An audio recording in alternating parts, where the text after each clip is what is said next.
The thoughts there of the pupil, parent, principal and primary teacher. Now for the politicians. The Education Minister was unavailable for interview today, but with me is Sinn Féin Education spokesman John O'Dowd and the DUP Chair of the Education Committee, Mervyn Storey. You're both very welcome. John O'Dowd, is academic selection abolished?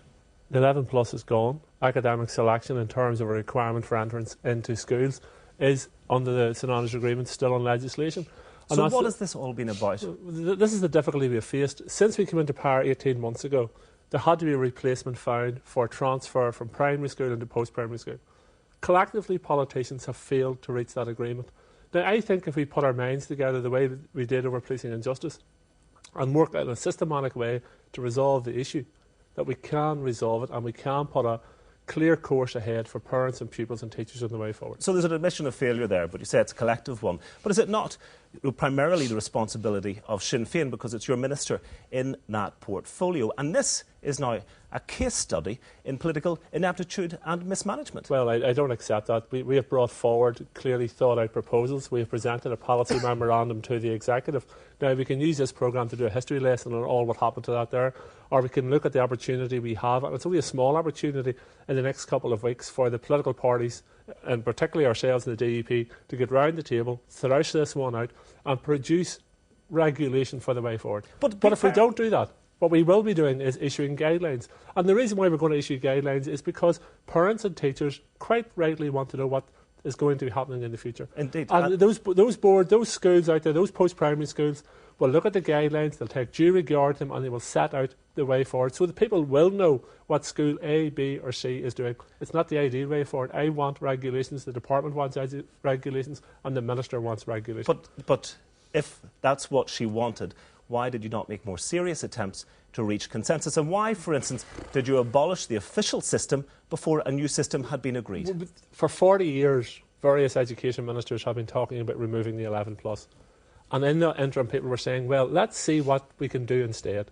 Now, the 11 plus is gone. Now we have to do something in its place. So you've used there's an onus, there's a concentration of political in this political negotiation. No, there is political concentration now on what needs to be done. And I don't accept your point that the minister didn't try to reach consensus. There was a long and lengthy consultation process. With the benefit of hindsight, it may have been too long, and the minister, from her point of view, should have acted earlier, because she got no thanks for bringing forward a compromise position.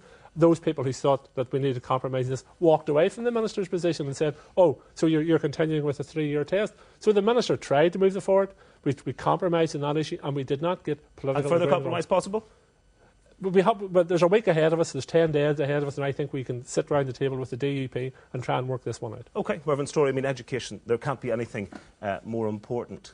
This is a fundamental issue, and many parents will sit and watch this programme with yet further confusion and further issues that has been raised. We have a situation, Jim, and I think it needs to be set in a context. 2001, Martin McGuinness abolished the 11 plus, and from 2001 till today, there has been no serious attempt at facing up to a reality, a legal reality now that's enshrined in the St Andrews Agreement, which is that there is the right to have academic selection. That's the foundation that we need to move forward from. And I think that as I went round schools, and I had a petition presented to me on Friday by a primary school, and the petition was on the basis of the fact that there has been no clarity. OK, but if it's so fundamental, you neglected to take it as a ministry, and the DUP's policy, this is surely one-dimensional. It's stuck in the 1950s. I mean, what have you got to say to the underachieving children or the underachieving schools? It's simply been 11 plus or nothing. No, what it is, it's educational excellence for all, and I think that whenever the minister uses statistics, she's very selective in those statistics. And the reason, and we get this continual diatribe from the minister about how we need to represent working class unionist communities. I come from a working class background. I have no intentions of abandoning that community that I represent, but we have to have an educational system that provides for the needs of all our children, and that's what we have been about. And I believe, and my party believes, that academic selection was important to retain, and that's the reason why we've enshrined it in St Andrews, and from that basis we will move forward. OK, 10 days, John O'Dowd. O'Dowd says, to reach agreement. Can it happen? I mean, the DUP and Sinn Féin have reached agreement on policing and justice, and yet you still haven't reached agreement on education. Well, it will happen whenever the Minister has a realisation of the legal realities in which the debate can take place. But we've seen an admission of that today. Yes, and from that then we have to see if we can move forward. But we won't be moving forward into some very quick fix, contrived set of circumstances that would bring about the same ultimate end that the Minister wishes. And the Minister's desire and her party's desire is not about providing educational excellence for all our children, but it is about punishing a certain element of our educational system, and it's not about dealing with the real issues of underachievement, the real issue of making sure that all our children, irrespective of what part of Northern Ireland they come from, have the opportunity to have the best possible education. That's what we're about, and I think that we're not going to be put into a corner on this issue because others have failed to face up to the legal reality and the political reality that it still exists, even though we have the abolition of the 11 plus. John O'Dowd, you've got 10 days. Why 10 days? Well, I'm saying 7 to 10 days because we're heading towards the Christmas recess, and I'm not putting that down as a definitive timetable or a deadline, because I know Mervyn doesn't like deadlines, so I'm not going to put that down as a deadline.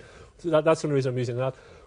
There's an urgency on it because parents and teachers want to know what's happening in the future. Indeed, but there's urgency caused by your own minister who abolished the system that was in place without a replacement agreed. Yes, but there was a failure to reach political agreement around it. There was certain parties, including Mervyn's, who hung on to the St Andrews agreement and said they can't move without us.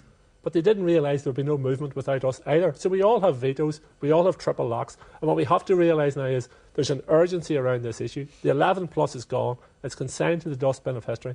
There's now a responsibility to replace a transfer system which allows all children to achieve all they can be in life. And that's what education needs to be about. Have those talks started? I mean, can you give us any indication as to whether you've moved off these philosophical positions into some sort of real politics? Well, I don't think it would be helpful to discuss our private discussions on our... That has never been helpful in any negotiations.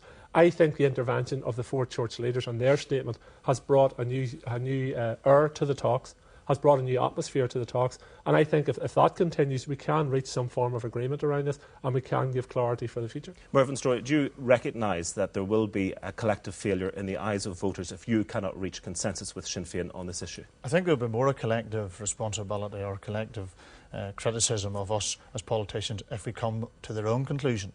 And so therefore it's not about us trying to get together so that we can get over a particular period of time. It is about ensuring that we get it right. That's why you mentioned the reference to the four churches. They clearly indicated that it's not immoral to have academic selection. So that was a helpful intervention, and I think that we need to ensure that we deal with the issues of underachievement. But in doing that, you don't destroy the element of your educational system that has been providing. So over the next few weeks and months, I'm continuing to talk to all the stakeholders, continue to talk to the political representatives, but it can only be in the context of ensuring that what we secured at St Andrews in terms of academic selection is retained. And that is a fundamental issue for us as we move forward in this discussion. Do you sense a new tone, though, in this discussion? Well, I think that Sinn Féin was very adamant over the last number of weeks about they had to be taken in and taken seriously, and that was one of the reasons why they had thrown the political dummy out of the pram over the last 5 months and created the crisis that we were in. Well, equally the same has to apply when we look at these issues. The concerns that we have got to be taken seriously. And if we're going to have a discussion, and if we're going to continue these discussions, they have to be in a context of the legal position that we are currently in. But let's keep in the centre of this the children that we educate. And I think in the midst of all of the politics of this, people lose sight of the fact. I had a son who sat the 11 plus on Friday. What do I want for my son and my family? I want the best possible opportunity. And I think that that's what will continue to inform me as a parent and as a politician as I move forward in the next few weeks. Mervyn, Storey, John O'Dowd, thank you both very much indeed.